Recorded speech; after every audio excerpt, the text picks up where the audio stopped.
Ce journal vous est offert par le FPI, Fonds des promotions de l'industrie, votre partenaire privilégié pour la réussite de vos projets.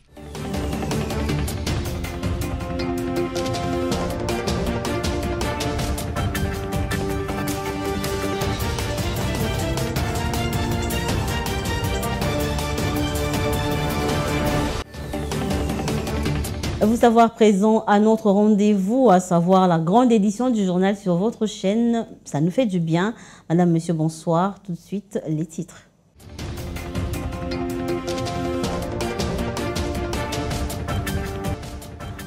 Le procès Bukanga Lonjo est fixé pour ce lundi 25 septembre 2023. Matata Pogno et ses co-accusés vont comparaître pour une troisième audience publique. Quid sur une seconde publication des résultats de l'examen d'État édition 2022-2023. Le ministère de l'enseignement primaire, secondaire et technique nous fait le point dans ce journal. Une conférence de presse axée sur le contrôle citoyen de l'action parlementaire a été organisée ce vendredi 22 septembre au CEPAS par la dynamique de contrôle citoyen des activités des représentants du peuple, DICARP en sigle. Voilà, c'est tout pour les titres débutant ce journal avec cette information. Depuis New York, le chef de l'État, Félix Tshisekedi, a échangé avec le Premier ministre israélien Benjamin Netanyahu. Cette première rencontre marque ainsi une étape importante dans la consolidation des relations entre la République démocratique du Congo et Israël. Ismaël. Poignée de main, Félix Tshisekedi a rencontré pour la première fois en personne depuis son ascension au pouvoir le premier ministre israélien Benjamin Netanyahu. Les deux dirigeants ont eu des discussions fructueuses concernant les divers aspects de la coopération bilatérale entre les deux États. L'investissement, la sécurité, la cybersécurité, l'agriculture, les infrastructures et les sujets du déplacement de l'ambassade de la RDC de Tel Aviv à Jérusalem. Les discussions ont porté sur l'excellence de nos relations, le renforcement de ces relations et le développement d'une coopération davantage axée sur le rapprochement entre nos deux pays, les investissements, les infrastructures, la sécurité, la cybersécurité aussi. Et pour accentuer cela, l'État d'Israël s'est engagé à ouvrir une ambassade à Kinshasa. Cette rencontre était faite en marge de la 78e Assemblée générale des Nations Unies à New York, une rencontre qui marque aussi une étape importante dans la consolidation de relations entre la République démocratique du Congo et l'Israël. Au Palais du Peuple, le président de la CENI, Denis Kadima, a exhorté les participants au cadre de concertation avec la société civile, aux représentants des ONG, des confessions religieuses et des médias à tout mettre en œuvre pour véhiculer un message positif dans l'objectif de sensibiliser le plus grand nombre au processus électoral. Regardez. La Commission électorale nationale indépendante CENI poursuit ses cadres de concertation avec les parties prenantes au processus électoral. Cette fois-ci, la CENI a convié aux échanges des organisations de la société civile congolaise. Au menu, la publication de listes électorales, le déroulement du vote et les fonctionnements du dispositif électoral des votes. Prenant la parole, le président de la centrale électorale a martelé sur l'importance que son bureau accorde aux organisations de la société civile dans ces cadres. Car selon lui, au 4e cycle électoral, les Congolais aspirent aux bonnes élections. Alors la CENI s'est pliée à cet exercice parce qu'elle vous considère comme des partenaires privilégiés dans l'éducation électorale des électeurs. Grâce à vos initiatives et activités, tout électeur pourra se présenter bien préparé dans nos différents bureaux de vote en vue d'effectuer un choix informé. Vous êtes un maillon important dans la participation des électeurs aux 4 scrutins prévus le 20 décembre prochain, principalement l'élection des conseillers communaux dans les chefs-lieux des provinces. Parce que ce processus, je ne cesse de le dire, ce n'est pas le processus de la CENI, c'est le processus du peuple congolais. Et chacun doit jouer sa part avec toute la responsabilité requise. Sur place, le représentant de l'IFES, qui est le partenaire technique de la CENI, s'est félicité de l'organisation de ces différents cadres de concertation qui permet de maintenir le contact ou le moyen des échanges utiles avec les différentes parties prenantes au profit électoral. La dynamique de contrôle citoyen des activités des du peuple DICARP en sigle a organisé une conférence de presse ce vendredi 22 septembre 2023 axée sur le contrôle citoyen de l'action parlementaire de la session de mars de cette année en République démocratique du Congo. Roger Matadi et Générose Etengo étaient présents pour le compte de BC Télévision. C'est sous les thèmes « L'Assemblée nationale à l'aube de la 4e législature de la 3e République » que s'est déroulée cette conférence de presse basée sur les contrôles citoyens de l'action parlementaire de la session de mars 2023.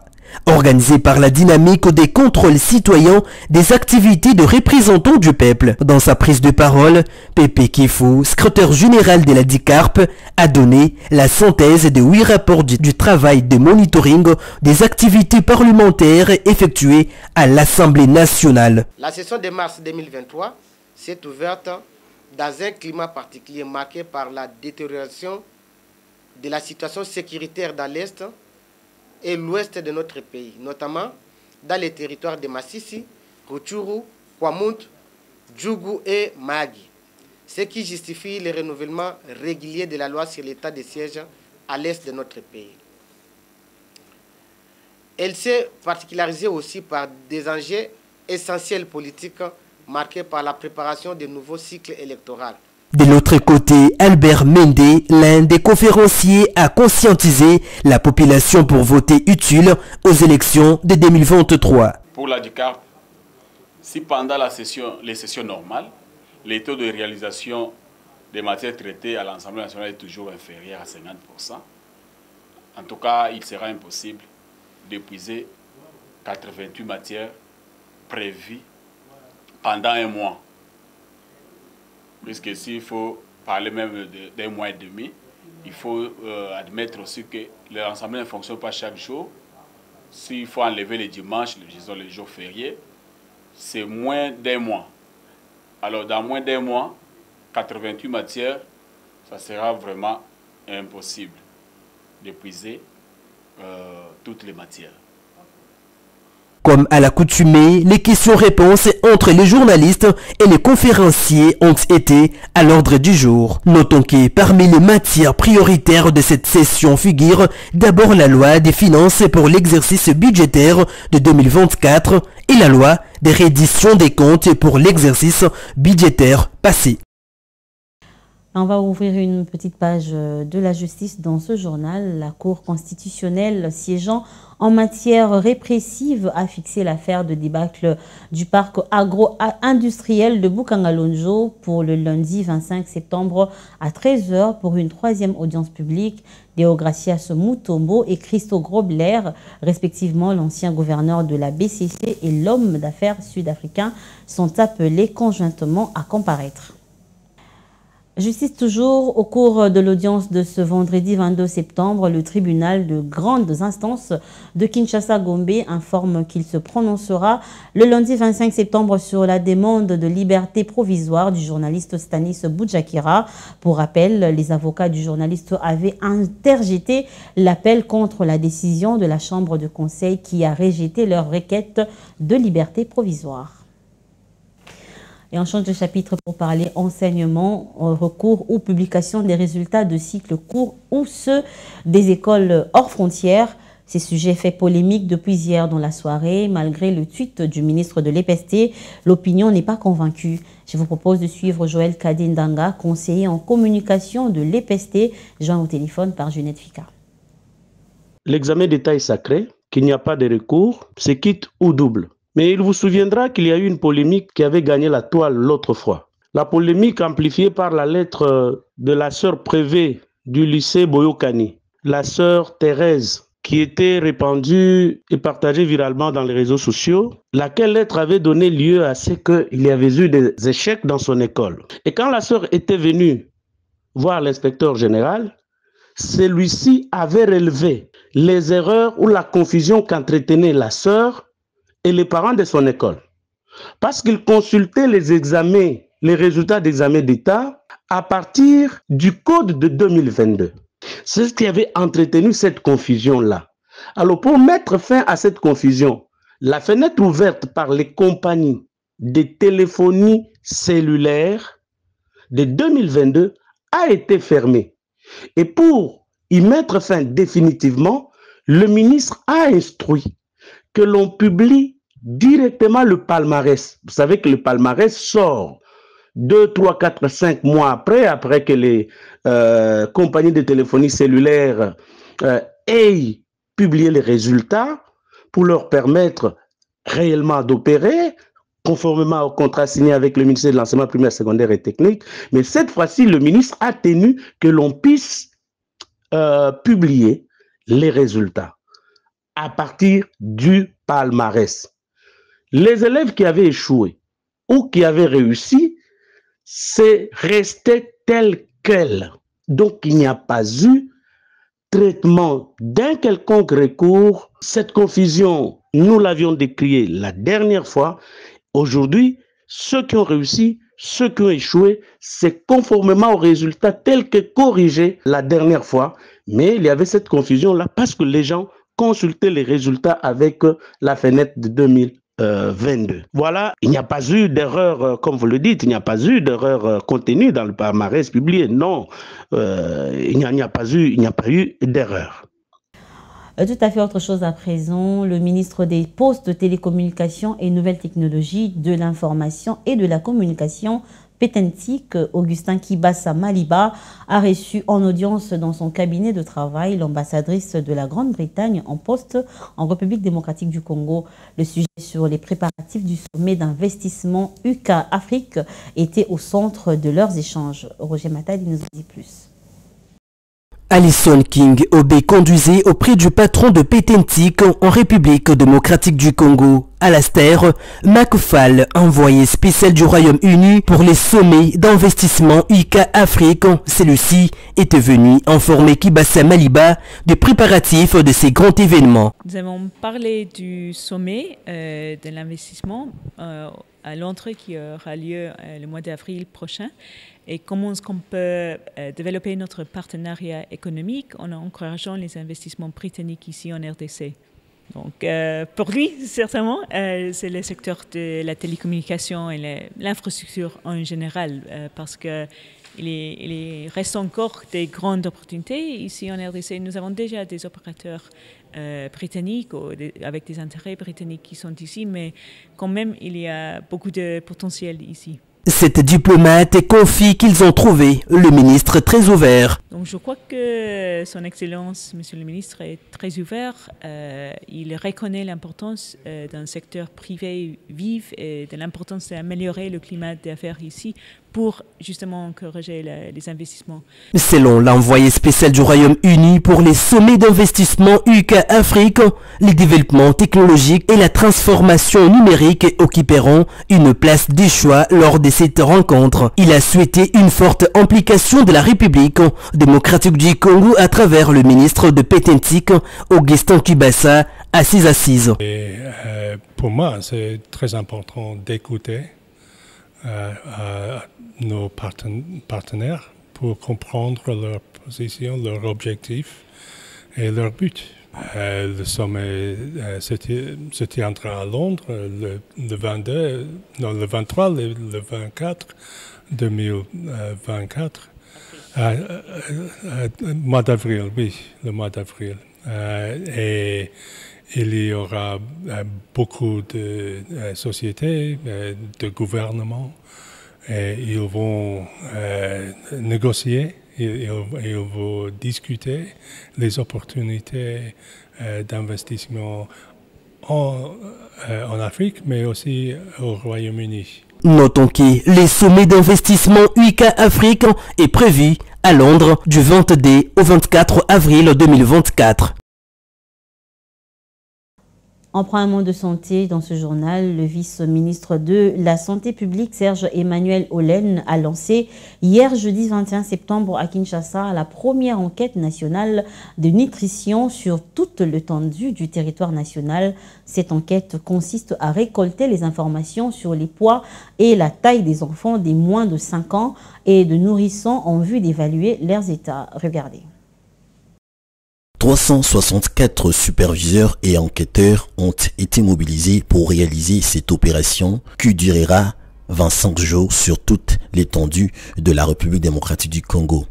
En dépit de ces deux catégories, les femmes enceintes seront aussi interrogées porte à porte sur l'aptitude alimentaire. Pour le vice-ministre de la Santé publique, Hygiène et Prévention, Serge Emmanuel Olen, les gouvernements dirigés par le Premier ministre Jean-Michel Samalou Kondé Kenge est engagé à améliorer les conditions nutritionnelles des enfants. 18 252 ménages sont concernés par cette étude qui permettra au gouvernement de planifier pour 2024 afin de renforcer la surveillance nutritionnelle au niveau national et provincial. Une nutrition adéquate est un droit de tous les Congolais. Elle est une condition essentielle pour que nos enfants et toute la population développent au maximum leur potentialité pour participer à la reconstruction nationale. Cette préoccupation n'a pas échappé à notre gouvernement qui a souscrit aux objectifs du millénaire pour le développement. Parmi ceux-ci, la lutte contre la malnutrition. Conscient que la malnutrition constitue une menace très sérieuse à la réalisation du premier objectif du millénaire pour le développement, celui de réduire de moitié la pauvreté et la faim, le gouvernement congolais s'est engagé à placer la malnutrition parmi les priorités des agendas du développement national dans le cadre de la couverture santé universelle prônée par son Excellence Monsieur le Président de la République, Monsieur Félix Antoine Tshisekedi Tshilombo. Le vice-ministre de la Santé a souligné par ailleurs que le gouvernement congolais s'est engagé et a placé la lutte contre la malnutrition parmi les priorités de l'agenda du développement national, car selon les études de l'Organisation mondiale de la santé, la RDC est parmi les premiers pays d'Afrique de l'Ouest et du Centre où les enfants ne grandissent pas bien. 2 millions d'enfants de 5 ans souffrent de la malnutrition aiguë et sévère. Et on quitte Kinshasa pour l'Est du pays. Une délégation de la présidence de la République conduite par le chargé des missions du chef de l'État à l'Est, Pacifique Karacha, qui appelle la population de l'Ituri à soutenir les actions du développement amorcées par le président de la RDC, Félix Tshisekedi, dans cette province, sous l'œil vigilant du gouverneur militaire Luboya Nkashamadjoni. Cet appel était lancé hier jeudi dernier dans la soirée lors de sa visite autour de l'asphaltage de la voirie urbaine longue de plus de 8 km. Un reportage de la presse locale.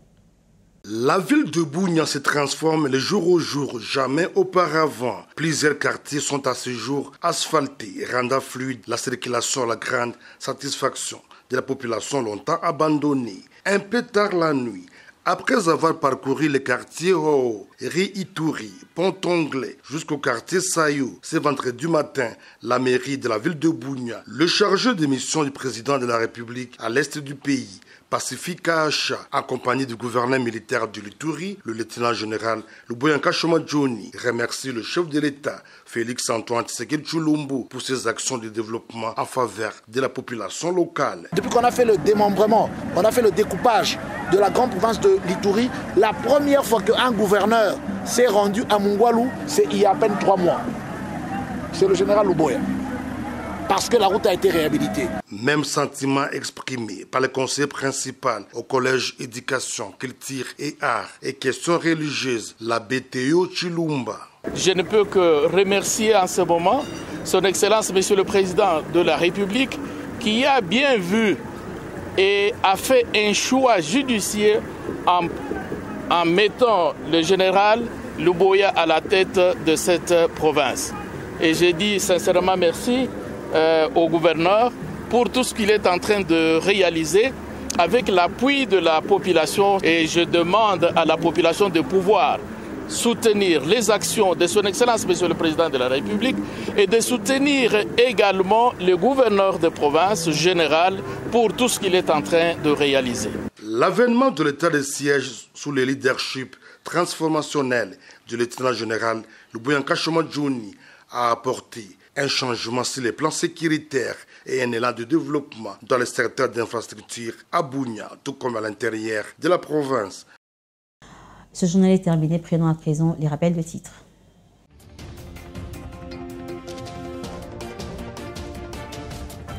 Le procès Boukangalonjo est fixé pour ce lundi 25 septembre 2023. Matata Pogno et ses co-accusés vont comparaître pour une troisième audience publique.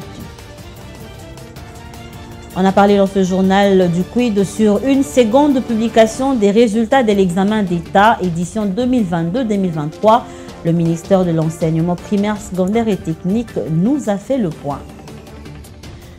Et pour terminer, une conférence de presse axée sur le contrôle citoyen de l'action parlementaire a été organisée ce vendredi 22 septembre au CEPAS par la dynamique de contrôle citoyen des activités des représentants du peuple d'ICARP en sigle. Voilà, ce journal est complètement terminé. À vous, madame, monsieur, merci de l'avoir suivi et restez branchés sur le programme de nos antennes. Au revoir.